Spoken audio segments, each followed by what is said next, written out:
Hey guys, this is Yoda. Today, our group recently got rank 1 on the Rio leaderboard, so I figured now is as good a time as any to go over the different tanks and some of the DPS, but we'll mainly focus on tanks and what are the merits of each one. So, obviously, right now, tank balance is pretty good. There's 3 different tank specs in the top 3 on the leaderboard. If you look at the top 5, there's like 2 paladins, 2 warriors, and a monk. Top 10, 4 paladins, 5 warriors, and obviously still the monk. So I think class balance is pretty good as far as tanks go, at least near the top this season. As for what you should actually play, so Brewmaster, it seems, is mainly played with this very specific comp, which is this, like the physical god comp with all of the raid buffs. Can also obviously play with Hunter. I think Hunter's really OP right now. But yeah, mainly people have been playing with this with Monk. With Warrior, people and Paladin, people have been kind of been playing a variety, but this is the comp that my group has been playing. We have Prop Paladin, Resto Druid, Ellie Shaman, Arcane Mage, and Frosty K. Hunter is kind of missing from this comp, even though it's really strong. The overalls that I've seen Yargi pulling are absolutely ridiculous. Not sure what's going to happen in the future, but this is what we've been running with for now. And this is the comp that Kira's mainly been playing with: Warrior, Resto Shaman, Arcane Mage, Frosty K, and Marks Hunter, or the Hunter switches basically depending on the dungeon. I think this comp is very strong. It is extremely fast. It does the dungeons very quickly, although I think might have some trouble surviving certain keys. One thing to note is that even though our group is 1 point ahead, only 1 point ahead of Kira, we have a whole dungeon level. Like we have 19 Floodgate. We have every key that they have, but we have 19 Floodgate and they only have 18. But we're still only ahead by 1 point, which means all of their timers basically are much better than ours. And I would say that is mainly, at least partly, due to the fact that their comp just has way more damage than ours. Especially in dungeons where spell reflect is useful, and also a lot of part of that is because of the hunter. Hunter is very OP right now. So that is basically where we're at right now with the top 2 and the brewmaster. There are some other comps being played, so we'll go over it now. Oh, also, I kind of want to show their 19 comp. A lot of EU groups have been kind of trying this: Prot Warrior, Resto Druid, with Ellie Shaman and Beastmaster Hunter, or whatever Hunter.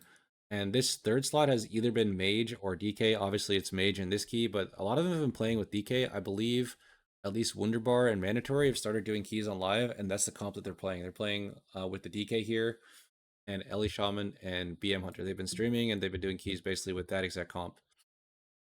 So that is another viable comp that people have been playing. So we'll check out the rest here. This is just Heroes comp except with DH instead of Arcane Mage. Kind of want to see if they did that only in our card. Let's see if they did it in Dawn too. Okay, they've been playing a variety of stuff, I guess, because they have a Moonkin in this Dawnbreaker. The Ecodome, it's the Moonkin again. So yeah, they've been playing kind of a variety.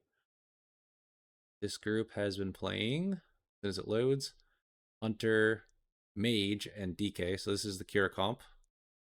So yeah, there is a decent variety of stuff you can play with Warrior. Those are mainly the options. Here's Stone's comp, basically exactly the same comp as us. So yeah, if you are fodder re-rolling, I would say the best choice is probably Warrior, just because it works with the most amount of specs. Like it synergizes really well. It's really easy to play, especially compared to Paladin. But if you are really good at Paladin, Paladin is invaluable at carrying certain pugs. You can immune a lot of mechanics. You can help your healer out in tough healer fights, and you can carry the interrupts. Whereas as Warrior, you're kind of just there to do your part. Like you provide battle shout, you do quite a bit more damage, I would say, especially on single target. And you have reflex to make certain dungeons go a lot faster. So if you're just there to like do your part, then Warrior is a really good choice. If you want to carry, especially in pugs, then I would say Paladin is potentially a better choice. But again, Paladin is very difficult to play. If you go in trying to carry, but you don't know how to play Paladin, you're just going to be on the floor. So I'd say these are probably the top 2 tank choices right now that are popular. Brewmaster is quite strong. I expect this group, I think they took a break or something because they haven't been posting recently, but they did start again today. I expect this group to be doing really big things in the near future. All right, without further ado, we will go to the tier list. So this is kind of where I'm at right now. I have both of the tanks that are, in the top 2 as S tier. Again, if you're fodder rolling, Warrior is probably the better choice for you, especially because especially the MDI competitive teams are all playing Warrior right now. Druid and Shaman, I would say, are the top 2 healers. Shaman is, from what I've seen, much easier to play than Druid. I've seen a lot of people reroll to Druid and just have absolutely no idea what they're doing and be on the floor. Kind of a weird combo if you have Druid and Paladin. They're like both quite difficult to play. And I have also Arcane Mage and Frosty K both in the S tier. That is because if you look at all of the comps without Monk, basically the top one, two, three, four, I think five groups are both playing, maybe six. Let's check this. This is the fifth, and then Stone is six in a row. And this group, like almost every group near the top of the leaderboard, is playing both Frosty K and Arcane Mage. And the third spec kind of tends to differ. So I'm putting both of these in the S tier. S minus, I have Brew. Obviously, Brew has very good potential, but Monksy is kind of like alone near the top of the leaderboard here. We got this guy kind of close, but yeah, I'm gonna put Brew in S minus since it has kind of low representation, but I think it is very strong. Hunter and Ellie Shaman, I'm gonna put in S minus since I think the Paladin comp plays best with Ellie Shaman, and Hunter is just really broken right now. Like they have three extremely strong specs, maybe even four with Sentinel. They have like Dark Ranger MM, they have Pack Leader BM, and Dark Ranger BM, which recently got a massive buff, which I think is actually quite good in a few dungeons, especially where single target is very valuable. But again, when you pick Hunter, you're not just picking MM, you're not just picking BM, unless you're my Hunter and you only have like one set of gear, then you have to pick one. But if you're choosing to play Hunter for the season, basically, you're going to be expected to play all specs that are viable, at least of all the range specs that are viable, because certain ones are good in certain dungeons. Like you get the MM in Dawnbreaker, and you get the Pack Leader BM in Floodgate, right? Those are like the two biggest things. So I'd say Hunter is a very strong pick for the season. And Unholy DK, I previously underestimated. I'm going to put it in S minus because I think it's still a bit worse than Frost. But the pet dismiss bug from season 1, I don't know if you guys remember that, is back. So if you dismiss your pet during Dark Transformation and then resummon it, you get an extra Infliction cast, and you get an extra Blood Beast now because of how they changed how the tier Stand Lane works, and you get an extra Unholy Blight. So Unholy is benefiting from that quite a bit. It does a lot of AoE damage, but again, I would say it is a bit worse than Frost right now, mainly because Frost does insane single target and really good funnel damage too with their Cryogenic Chamber. All right, in the A tier, we've got VDH, Rare, and Alpha are putting up, pretty good keys right now. And I would say VDH is kind of underplayed, mainly because people, I think, are bored and they just want to play Warrior, but VDH has very strong survivability, very strong self-sustain.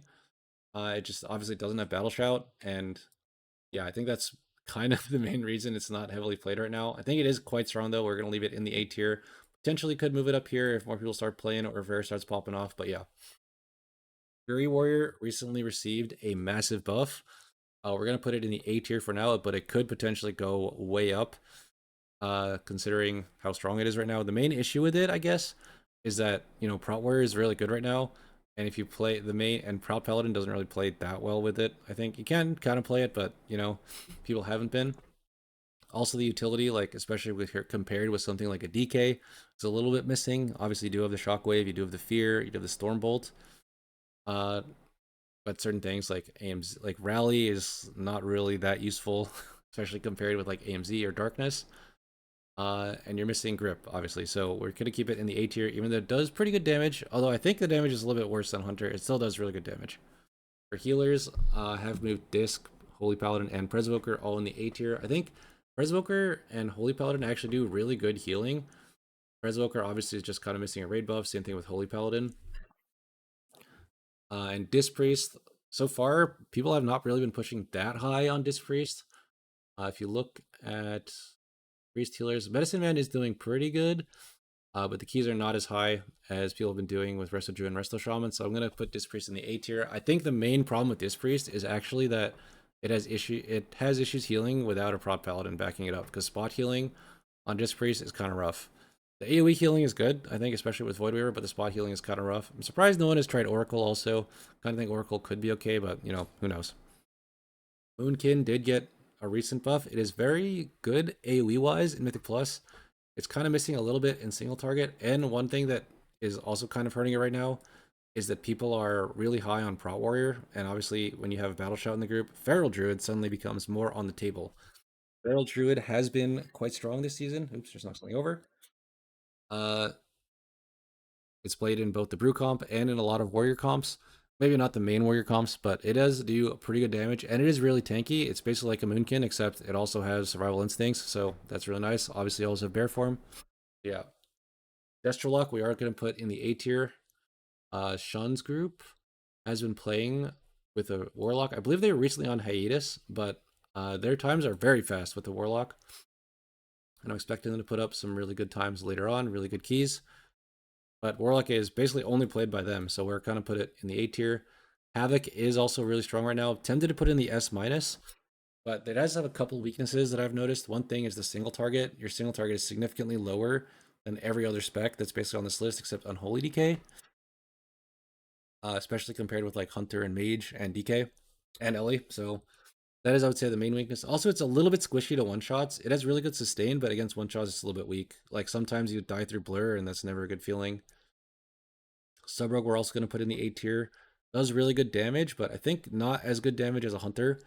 And then you're also a melee. So yeah, the other rogue specs I think are not as good. Outlaw is still target capped. I know Tom Elvis is doing really high keys, but he's basically the only one. And Asarogue I think is somehow bugged right now. I'm not exactly sure what the bug is, but yeah, they're not doing as much damage as they're supposed to be doing for sure. When they fix that, I can see Asarogue going quite high up in the tier list, but for now it's really bugged. Serve Hunter, I think, is just not as good as the other Hunters, and it's a melee, but it does do really good damage, so we're leaving it here. In the B tier, we have Guardian Druid and Mistweaver. People haven't really been pushing on Mistweaver. I think Ortimus is on vacation for a bit. When he comes back, we'll see how good it actually is. Windwalker does decent damage, but it is, still a melee. And it doesn't have like as much damage, I would say, as like a Hunter or maybe some of the specs up here. It's really going to be. Dev Evoker does really good damage actually, especially in AoE, but it's still an Evoker, so it still doesn't have a raid buff. Unlucky keeping it in B. Fire Mage, I think Fire Mage actually could be misplaced. I think Fire Mage should be an A. It's just not as good as Arcane Mage, especially because of the damage profile, but it does do, pretty high damage. If they nerf Arcane, I would not be surprised if Fire saw a lot more play. The other Warlock specs, just not as good as Destro, especially Demolock, I would say. Kind of misses a lot of the utility that you get from Destrolock. One of the biggest things about playing Destrolock is that there's some boss fights in this game, such as the third boss in Halls or the Menagerie boss in Streets, where the boss puts out 2 debuffs, and your hero has to pick who you're dispelling.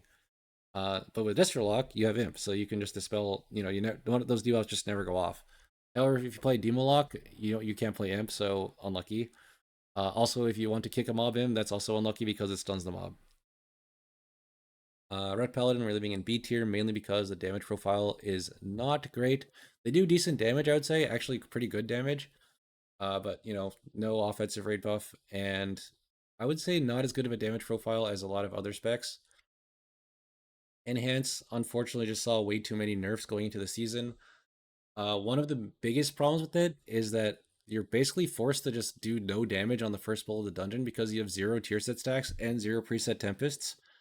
So that hurts them a lot. Also, Ellie Shaman is just super OP this season, so like, why would you play Enhance when you could play Ellie?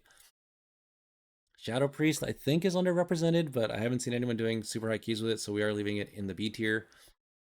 In the C tier, we have Blood Decay. I think Blood Decay is suffering from quite a few bugs right now, so its damage is not good. Also, DPS Decay randomly just got 15-second grip, and Blood Decay got nothing. Kind of sad going into the season. You can still do high keys. I believe there's a Blood Decay that is Resilient 18 right now. On the leaderboard, we can check all classes DK tank. Yeah, Wazo is Resilient 18, which is quite impressive actually for a Blood Decay. So it's definitely doable. It's just that, why would you, I guess, if you don't actually really enjoy Blood Decay? Holy Priest, I haven't seen anyone touch that in keys with a 10-foot pole, so I'm going to assume it's not good. Arms is just like, why would you play Arms when Fury is good right now?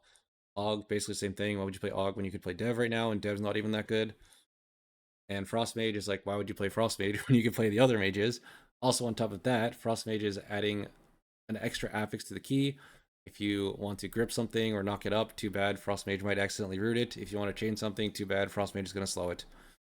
So yeah, that is kind of where I'm at with the tier list. Hopefully that helps with a lot of people asking a lot of questions about re-rolling. In my opinion, if you're re-rolling to try and just play something Fodom that's easy, I would say the best tank choice is Warrior. The best healer choice is Shaman.